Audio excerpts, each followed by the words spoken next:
ஓம் ஸ்ரீ குருபியோ நமக. நன்றாக குருவாழ்க, குருவே துணை.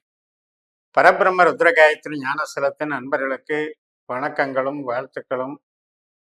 இந்த 7 நாட்கள் அப்படின்ற தலைப்புல இந்த பதிவுல ரிஷப லக்னத்திற்கான பலன்களை ஜனவரி 13 முதல் ஜனவரி 19 வரை, அதாவது சனிக்கிழமை முதல் வெள்ளிக்கிழமை வரை சந்திரன் நகரக்கூடிய நட்சத்திர ரீதியாக நம்ம பார்க்க இருக்கிறோம்.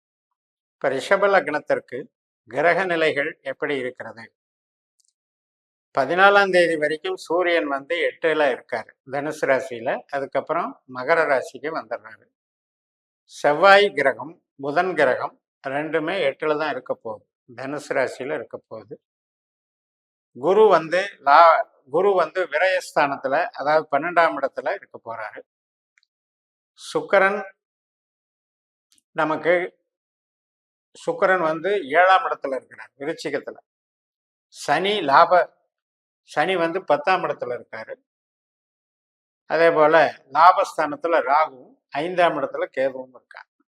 இப்ப முதல் நாள் சனிக்கிழமை அன்னைக்கு நண்பகல் 12:50 வரைக்கும் திருவோணம் நட்சத்திரம் மகர ராசியில சந்திரனுடைய நட்சத்திரத்துல பயணிக்கும். நம்மளுடைய ரிஷப லக்னத்திற்கு 9ஆம் இடம் மகரம். இந்த 9ஆம் இடம் என்பது என்ன சொல்லுது? ஒரு நபர்கள் சந்திக்கிறது, புதிய வகை தொடர்புகளை உருவாக்குறது, மார்க்கெட்டிங் ஸ்ட்ராட்டஜி, உயர்கல்வி, ஆராய்ச்சி கல்வி, கன்சல்டிங் பிஸ்னஸ்ஸு, கமிஷன் தொழில், கலைகள் சார்ந்த பணிகள், கம்யூனிகேஷன், டிரான்ஸ்போர்ட்டு எல்லாத்தையும் குறிக்குது.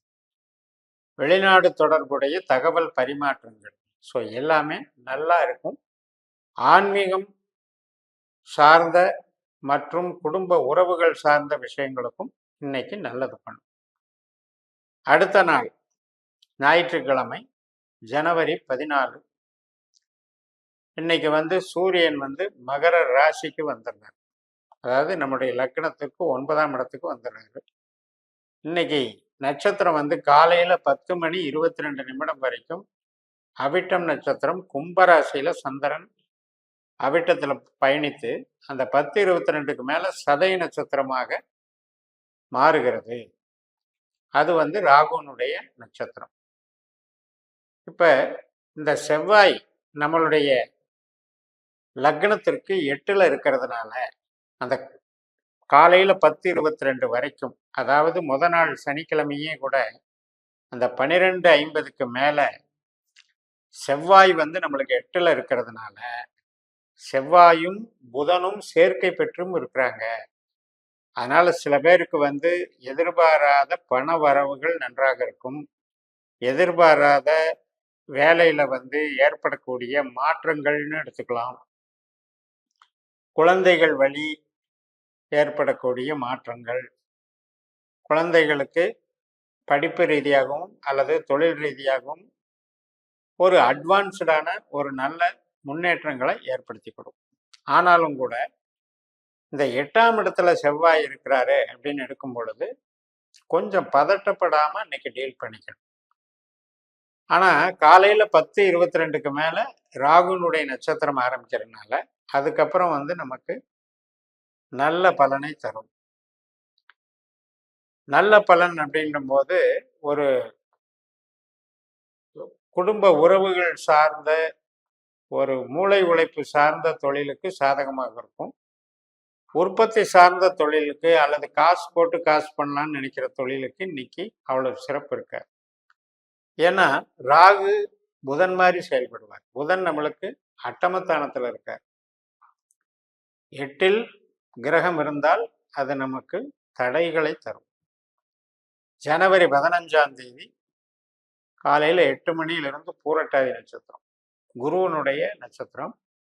குரு பகவான் 12ஆம் இடத்துல கேது மாதிரி செயல்படுறாரு. கேது நமக்கு 5ஆம் இடத்துல இருக்காரு. வெளிநாடு, வெளி ஊர் பிரயாணம், இது சார்ந்த ஈடுபாடுகள் அதுக்கு கொஞ்சம் நன்மைகளை தரும். சில பேருக்கு சுப செலவுகள், அது கலை சார்ந்த துறையில் இருக்கவங்களுக்கும் உற்பத்தி சார்ந்த துறையில் இருக்கவங்களுக்கும் ஒரு இன்வெஸ்ட்மெண்ட் முடக்கமாகறதுக்கு வாய்ப்பு இருக்கு.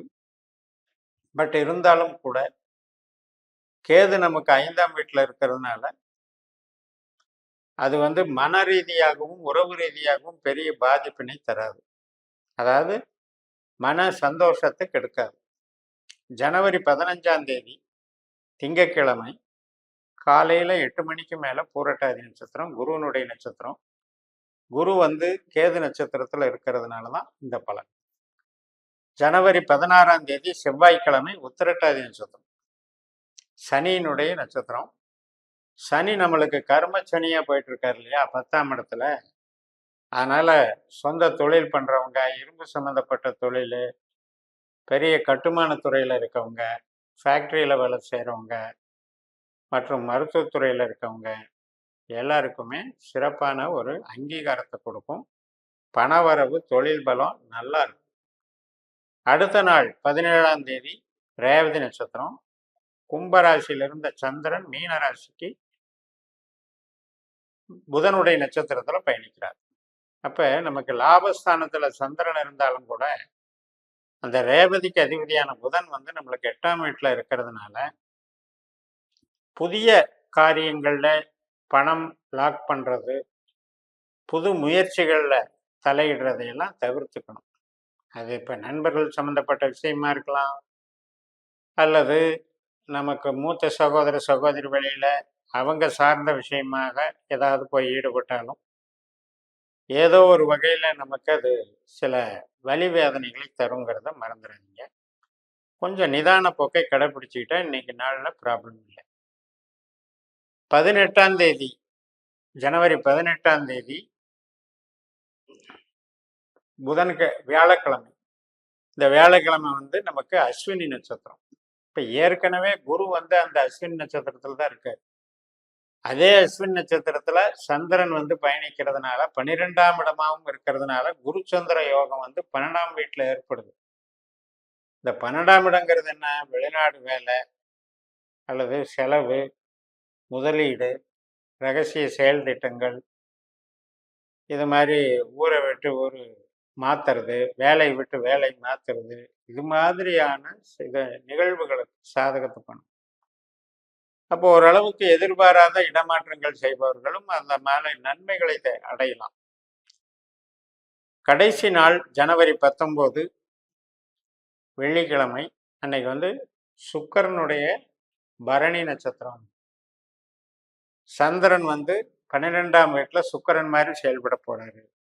சுக்கிரன் நமக்கு 8ஆம் வீட்டில் இருக்கிறதுனால இந்த 8ஆம் வீடுங்கிறது வந்து ஒரு அவமானம், பெண்கள் சம்பந்தப்பட்ட அல்லது ஒரு ஆசைப்பட்டு கவர்ச்சிக்கு அடிமையாகி சில பேருக்கு வந்து சில அவமானத்தை கொடுக்கறதுக்கும் இந்த சுக்கிரன் காரணம்.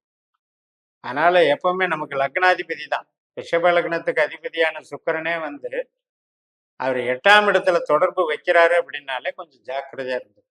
அந்த 8ஆம் இடத்துல ஏற்கனவே வந்து அங்க இருக்காரு, செவ்வாய் இருக்கிறது. செவ்வாய் வேற அங்க சுக்கிரனுடைய நட்சத்திரத்துல மாறி இருக்காரு. இந்த செவ்வாய் சுக்கிரன் இணைவு அப்படிங்கிறது கணக்கிடு வரும். புதனும் அங்க சேர்ந்து இருக்காரு.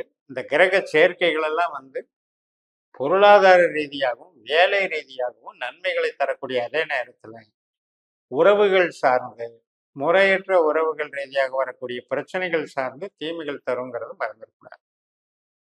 அப்ப ஜென்ரலாவே நம்மளுக்கு இந்த வாரத்துல செவ்வாய், புதன், சுக்கிரன் வந்து பகுதி, அதாவது இந்த வார இறுதியில 8ஆம் இடத்துக்கு வர்றாங்க. இந்த 3 கிரகங்கள்னால ஒரு சகோதர வழி பழக்க வழக்கம், மாமன் வர்க்கம் பழக்க வழக்கம், அதே மாதிரி பெண்கள் சார்ந்த விஷயங்கள்ல ஏற்படக்கூடிய சின்ன சின்ன சஞ்சலங்கள், உறவின் வழி பகைகள், இதையெல்லாம் கொஞ்சம் மனசுல வச்சுட்டு ஃபாலோ பண்ணிக்கிட்டீங்கன்னா இந்த வாரம் உங்களுக்கு சிறப்பாக இருக்கும். தொழிலுக்கு நன்மை தரும் என்று கூறி நிறைவு செய்கிறேன். இந்த சேனலை சப்ஸ்கிரைப் பண்ணி ஷேர் பண்ணுங்க. உங்க தனிப்பட்ட ஜாதக பலாபலன்களை என்னுடைய வாட்ஸ்அப் நம்பர்ல தொடர்பு கொண்டு பலன் பெறுங்கள். உங்களிடமிருந்து விடைபெறுகிறேன். உங்கள் ஜெயம்எஸ். நன்றி, வணக்கம்.